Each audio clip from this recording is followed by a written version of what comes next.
Assalamualaikum warahmatullahi wabarakatuh.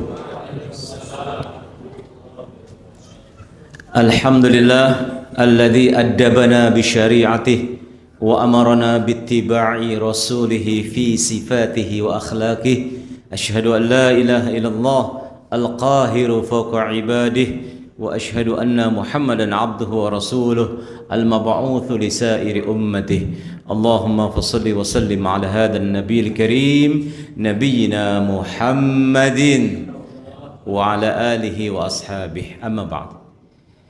Hadirin jamaah salat tarawih yang berbahagia, bahwa tanpa terasa kita akan mengakhiri daripada Ramadan ini. Namun setidak-tidaknya kita harus berpegang kepada prinsip bahwa yang terakhir itu adalah yang menentukan. Kalau sebuah pertandingan, kalau masih babak penyisihan, pasti pesertanya masih banyak. Masuk kepada babak perempat final juga masih banyak namun berkurang. Terus semifinal dan saatnya final, pemenangnya itu atau yang juaranya itu pasti selektif. Sudah tersisihkan, sudah tidak sama banyaknya dengan yang awal-awal. Itu kenyataannya seperti itu. Mungkin kalau pertama di masjid ini softnya sampai ke belakang kali ya, penuh ya, bahkan mungkin sampai di luar. Atau yang ada serambi mungkin kiri kanannya masih ada. Tapi menjelang beberapa hari akhir daripada Ramadan, maka safnya mengalami kemajuan. Makin lama makin maju. Berbeda di Masjid Nabawi atau di Masjidil Haram, safnya mengalami kemunduran. Makin hari menjelang Idul Fitri, safnya makin ke belakang dan bahkan sampai 700 meter dari pelataran Masjidil Haram. Tapi tetap terdengar karena ada speaker-speaker di pasar-pasar itu dipasang sehingga terdengar jelas suara imam. Maka kalau kita perhatikan seorang penunggang kuda, balap kuda, joki, itu ketika dia melintasi daripada akhir putarannya, pasti dia nggak main-main. Pasti dia akan sungguh-sungguh mengerahkan semua tenaga, daya, kemampuan, strategi untuk bagaimana secepatnya bisa sampai kepada finish. Begitu pula hendaknya kita, bahwa seseorang itu disebut husnul khatimah manakala akhirnya bagus. Jangan sampai akhirnya adalah su'ul khatimah. Awal-awal gencar, awal-awal semangat, setengah dari Ramadan ke sini penurunan. Tidak demikian. Kita balik.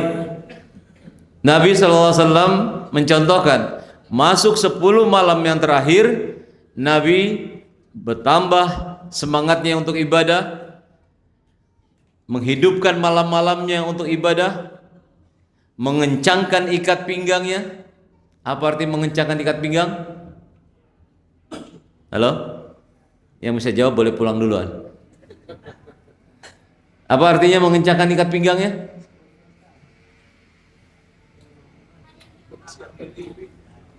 Tidak berhubungan dengan istrinya di 10 malam terakhir. Ayat Al-Quran mengatakan, kalau kamu iktikaf, fala tubashiruhunna wa antum akifuna fil masajid. Kalau kamu sedang iktikaf, jangan berhubungan dengan istri kamu. Supaya apa? Lebih fokus, lebih intens. Padahal ini masjid, rumah Nabi ini tinggal pintu buka rumah Nabi. Jadi Masjid Nabawi itu bersebelahan dengan rumah Nabi. Seandainya Nabi mau masuk, gampang. Bahkan suatu ketika Nabi mandi terus basah, disisiri rambutnya dari dalam, itu istrinya Bunda Aisyah, Nabi di dalam masjid, kepalanya keluar jendela rumah Nabi. Dari dalam rumah, ya, Bunda Aisyah menyisir rambut Nabi. Seperti itu kondisinya.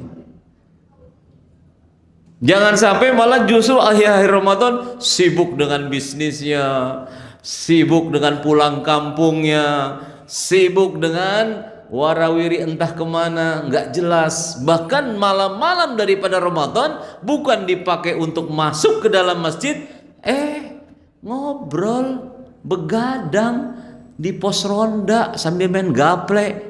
Kalau ditanya kenapa? Iya, nungguin ini buat sahur. Nunggu sahur di pos ronda, main gaple. Bukan di akhir Ramadan justru masuk ke masjid, ibadah kepada Allah. Ya kan, saya besok kerja, saya dagang, saya usaha, gimana dong? Ada kaidah usul fikih mengatakan begini: ma la yudraku kulluhu la tatruku kulluhu. Kalau kamu nggak bisa ambil semua itu ajaran Islam, jangan tinggalkan semua. Ente kerja, emang nggak ada liburnya kerja?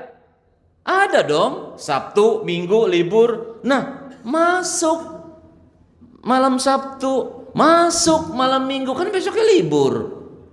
Bisa begitu. Kalau nggak bisa 10 malam, berapa malam bisanya? Begitu seharusnya. Jangan enggak sama sekali. Ditanya, tahun kemarin Bapak iktikaf gak? Enggak. 2 tahun yang lalu? Kagak. Seumur hidup? Belum pernah. Apa kata Om Mairama? Terlalu. Seumur hidup belum pernah merasakan iktikaf, masuk ke masjid niat untuk ibadah kepada Allah di malam-malam hari di bulan Ramadan, 10 malam yang terakhir belum pernah iktikaf seumur hidup. Coba, itu terlalu sekali itu. Ini Ramadan, kesempatan di depan mata. Apalagi ntar malam ke-27, malam yang disinyalir oleh Nabi, malam Lailatul Qadar itu malam 27. Dia malah bermacet-macet ria di jalan pulang kampung. Tuh, enggak diambil tuh kesempatan tuh, malam 27 saya mau iktikaf, ya, insya Allah dapat malam Lailatul Qadar. Begitu mestinya.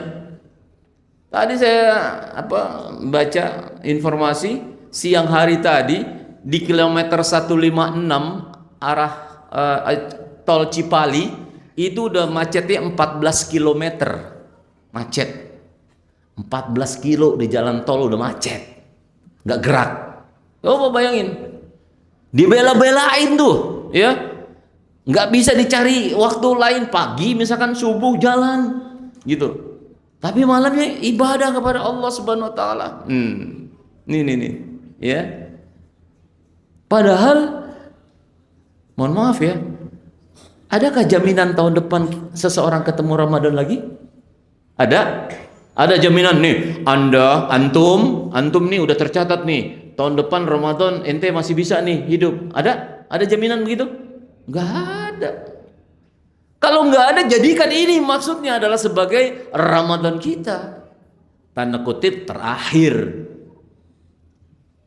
Karena kalau dengan demikian kita jadi serius. Contoh, ada seorang seseorang bertanya kepada Syekh, ya, wahai Syekh, gimana sih supaya sholat saya khusyuk? Maka saya itu menjawab, kalau kamu pengen khusyuk dalam sholat kamu nyatakan dalam diri kamu, ini sholat kamu yang terakhir.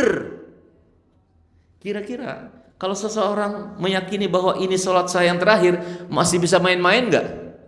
Halo? Bisa main-main gak? Enggak, dia pasti serius.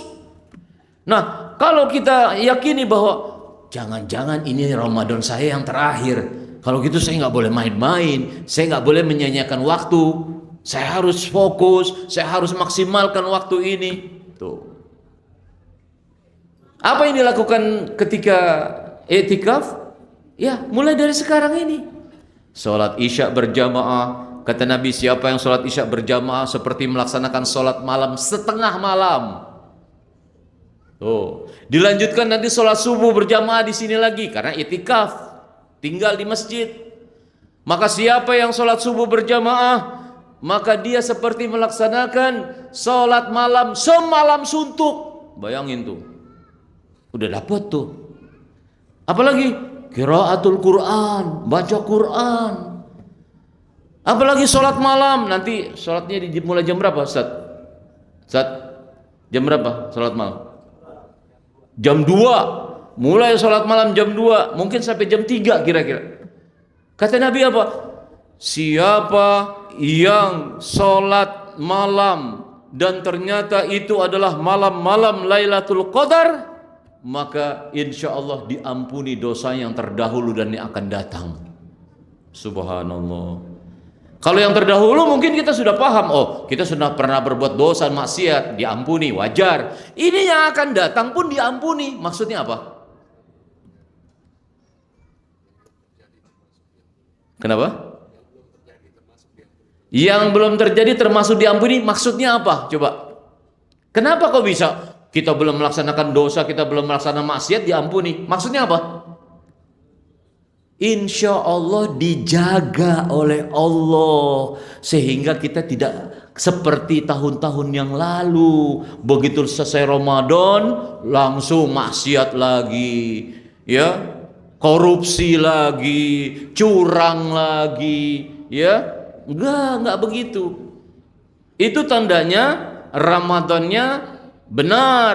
Kalau Ramadannya benar, imanan wahtisaban, dengan keyakinan iman dan mengharapkan pahala dari Allah, niscaya dia tidak akan bisa terjerumus lagi. Kenapa? Dijaga itu dengan amal solehnya itu, insya Allah dia terjaga untuk tidak melakukan perbuatan-perbuatan dosa dan maksiat kembali. Ini penting, hadirin sekalian yang berbahagia. Ya. Belum lagi ada sebuah doa yang kalau dibacakan di malam-malam Lailatul Qadar, sebagaimana Bunda Aisyah bertanya kepada Nabi, wahai Rasulullah, doa apa yang kami akan sampaikan ketika kami menemui malam-malam di 10 malam terakhir? Apa kata Nabi?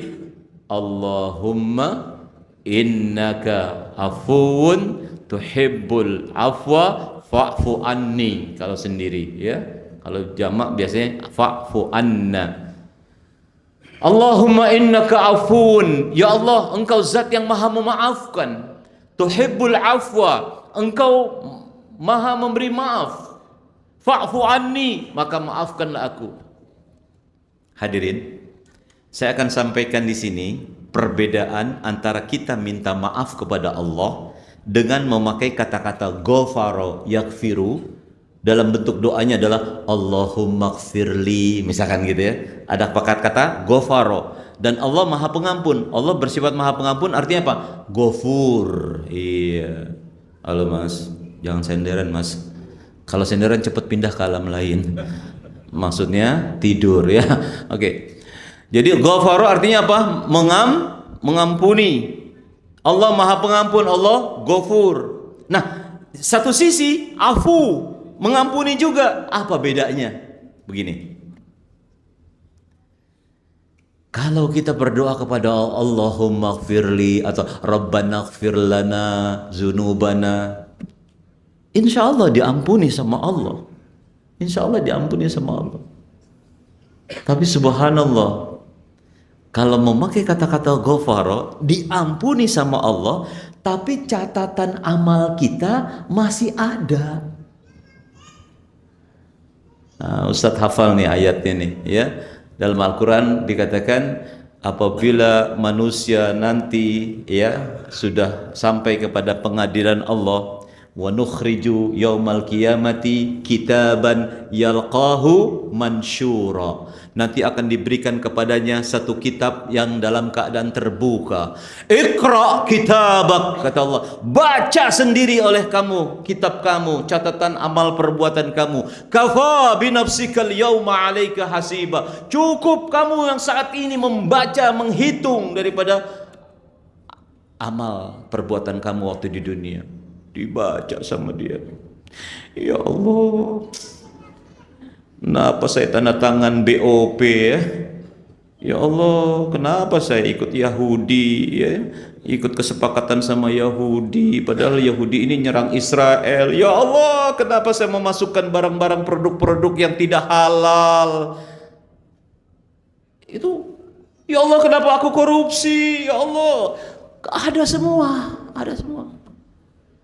Tapi karena dia pernah berdoa minta ampun sama Allah, kata Allah, aku ampuni kamu. Bayangin, diampuni tapi kita masih ya Allah, masih begitu tuh. Tapi kalau Allahumma innaka afuun tuhibbul afwa fa'fu anni, maka ibarat di perbankan, catatan kita itu sudah di write off, sudah dihapus buku. Kalau sudah dihapus buku, nggak ada lagi catatannya, udah hapus. Itulah yang kita harapkan dengan Lailatul Qadar ini. Inilah yang kita harapkan di akhir-akhir daripada Ramadan ini, supaya catatan kita yang buruk-buruk hapus. Maka kalau begitu, sesuai dengan hadis Nabi Muhammad SAW mengatakan, man shoma ramadana imanan wahtisaban kharaja min ramadan kayaumin waladathu ummuh. Siapa yang benar berpuasanya dengan penuh iman dan hanya mengharap daripada pahala Allah Subhanahu wa taala, dia keluar dari Ramadan seperti bayi yang baru lahir. Itulah yang kita harapkan. Idul Fitri itulah yang kita harapkan. Fitri, fitrah, kita kembali menjadi fitrah. Kullu mauludin yuladu alal fitrah. Itu yang kita harapkan dengan akhir-akhir Ramadan ini. Allahumma innaka afuun karim tuhibbul afwa fa'fu anna ya karim. Ya Allah, keluarkan kami dari Ramadan ini. Hapus semua catatan-catatan keburukan-keburukan kami, sehingga kami keluar bersih kembali seperti kami baru keluar dari perut ibu kami. Ayo, bayi begitu keluar ada dosa. Islam bukan seperti Kristen bawa dosa turunan. Gak ada dosa turunan. Setiap bayi lahir itu gak punya dosa. Bagaimana akhlak daripada seorang bayi? Ada bayi sombong, ada bayi serakah, ada bayi maling, ada bayi yang kelakuannya gak baik, gak ada. Senyumnya bayi itu, waduh, indah sekali, ya, tulus dari hatinya, sehingga kita senang melihatnya. Senyum anak bayi itu, masya Allah. Coba kalau senyum orang dewasa, ada maksud-maksud tertentu ya. Ada udang di balik bakwan, ya benar. Tuh begitu. Inilah yang kita harapkan, hadirin sekalian. Bukan yang kita harapkan Idul Fitri kita bisa makan bersama, masuk keluarga, pakaian bagus, ya, terus bisa pulang kampung bagi-bagi duit di kampung. No, bukan itu tujuan. Bukan itu tujuannya. Laisal 'id liman labisa al-malabisal jadid. Id itu, Idul Fitri itu bukan untuk mereka yang berpakaian baru. Jadid itu baru. Bukan. Idul Fitri bukan untuk berpakaian baru. Walakinnal 'id liman imanuhu yazid. Id itu buat mereka yang imannya bertambah. Bukan bertambah berat badan. Nah, ini kadang-kadang tambah berat badannya padahal puasa. Kok bisa naik timbangan? Kurang tidur, kok jadi gede badannya? Nah, apa yang salah di sini? Ya, jangan-jangan bedanya kita dengan Nabi sedikit. Nabi sedikit makan, kita sedikit-sedikit. Pada maghrib makan. Habis sholat maghrib, pulang tarawih nih. Enggak makan, cuma mie 2 jumbo. Pakai telur 2 lagi. Enggak makan, bilangnya enggak makan. Cuma mie kok, cuma mie. Ntar tidur, bangun lagi, makan lagi. Bisa 4 kali makan, coba bayangin. Gimana enggak bertambah berat badannya? Padahal justru inilah Ramadan, kita mengurangi makan untuk diri kita dan keluarga kita, yang kita persembahkan untuk orang lain. Jadi untuk kita sederhana, sisanya untuk orang lain, berbagi kepada orang lain. Inilah yang dikatakan Nabi, siapa yang memberi makan orang berbuka puasa, maka dia mendapat pahala orang berpuasa itu tanpa dikurangi sedikit pun. Ada sahabat-sahabat bertanya ketika Nabi ngomong gini, ya Rasulullah, enggak semua kita bisa ngasih makan orang berbuka puasa. Apa kata Nabi? Walau sebutir kurma. Itu dulu kurma. Walau sepotong bakwan. Gitu kan? Walau cuma seteguk air. Bayangin. Berapa sih mahalnya satu dus air mineral? Mungkin sekitar 25.000, betul? Mungkin sekitar 25.000. Isinya berapa? 48. Berarti kalau kita punya uang 25.000, kita belikan satu box ya air mineral, itu berarti kita mendapat pahala 48 orang yang berpuasa. Bayangin, tanpa dikurangi sedikit pun. Itu maksudnya. Dan bagaimana kita ini giat untuk apa? To'amul miskin, memberikan makan orang miskin. Kita enak di sini, lapar pagi-pagi, siang lapar, tapi berharap maghrib udah bisa makan, betul? Apalagi di masjid ini disediakan makanan enak. Ada buka puasanya, makanan untuk berbuka, ada makan malamnya. Coba kita bayangin, saudara-saudara kita di Palestina. Saya dapat tuh videonya. Kalian di tempat kalian bisa makan sahur, bisa makan berbuka puasa dengan makanan yang enak. Kami di sini berhari-hari kami tidak dapat makanan. Paling kami sahur dengan air, minum buka puasa pun dengan air. Bayangin. Nggak usah jauh-jauh yang di Palestina. Saudara-saudara kita di Sumatera pun masih kekurangan yang terkena bencana itu. Masih belum pulih sama sekali. Ayo dong. Kita berupaya berpikir, bekerja sama mungkin dengan pengurus masjid di tempat kita, gimana caranya kita ngebantu saudara-saudara kita yang di Sumatera, saudara-saudara kita yang di Palestina. Itu manfaat daripada rasa lapar kita, bukan untuk mengenyangkan ketika berbuka, tapi kita pun berpikir bagaimana nasib saudara-saudara kita. Malam yahtam bi amril muslimin falaysa minna, kata Nabi. Siapa yang tidak memikirkan nasib daripada orang beriman, orang-orang mukmin, bukan dari golongan kami. Mudah-mudahan insyaallah kita dapat memaksimalkan ya akhir-akhir daripada Ramadan ini dengan semaksimal mungkin.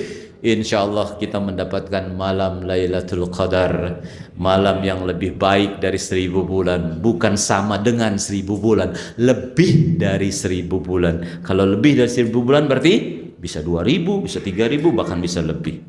Dan mudah-mudahan Allah mengeluarkan kita dari Ramadan seperti kita baru keluar dari perut ibu kita dalam keadaan fitrah insya Allah.